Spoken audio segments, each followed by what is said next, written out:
टाकून देतो ना.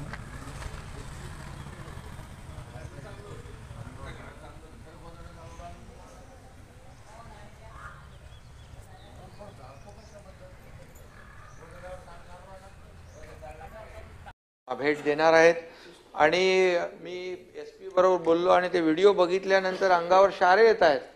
म्हणजे गरम ह्याच्यातलं भट्टी केली आहे आणि त्याच्यामध्ये सळया टाकून त्याला हे करतायत. आणि मग मी तिकडे घाटी हॉस्पिटलमध्ये तो ॲडमिट होता, त्याला मग तिथून काढून प्रायव्हेट हॉस्पिटलमध्ये ॲडमिट करायला लावला. आमचा जिल्हा प्रमुख आपला राजेंद्र जंजाळ त्याला मी तिथं पाठवला. मग त्या गेल्यानंतर त्या पेशंट जो ज्याच्यावर निर्गुण हल्ला झालाय त्याच्याशी देखील मी फोनवर बोललो. त्याला फोनवर बोलताही येत नव्हतं नीट, पण त्याला मी सांगितलं बा सरकार तुमच्या पाठीशी तुझ्या मागे उभा आहे, काळजी करू नको. पालकमंत्री स्वतः जाणार आहेत. आणि त्यामुळे अतिशय दुर्दैवी आणि हा मानवता म्हणजे माणुसकीला काळीमा फासणारा हा प्रकार आहे. म्हणजे तिथं बघणारे लोक, व्हिडिओ काढणारे लोक आणि एकच दौंड नावाचा कोण माणूस आहे त्याच्यावरच गुन्हा दाखल झाला, एकालाच पकडलाय आणि 307चा गुन्हा दाखल झालेला आहे. एसपीनी सांगितलं, पण मी एसपीलाही देखील सांगितलं की जेवढे यामध्ये गुन्हेगार आहेत एकही माणूस सुटता कामा नये. ज्यांची ज्यांची जबाबदारी आहे ते या केसमध्ये पूर्णपणे त्यांना अटक झाली पाहिजे.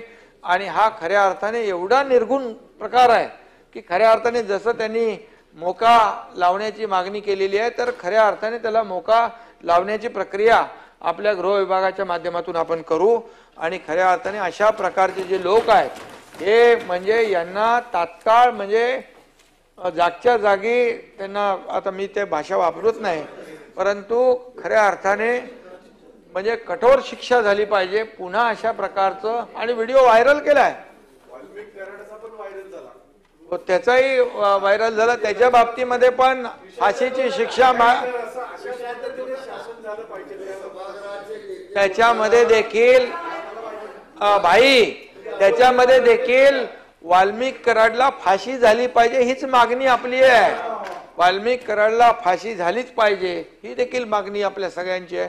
त्यामुळे या प्रकरणामध्ये सभापती महोदय आपण गांभीर्याने घेऊन संबंधित विभागाला देखील आपण तशा प्रकारच्या सूचना द्या. मी देखील गृहमंत्री मुख्यमंत्री महोदयांशी बोलतो आणि याच्यावर अशा प्रकारच्या गुन्हेगाराला कुठेही पाठी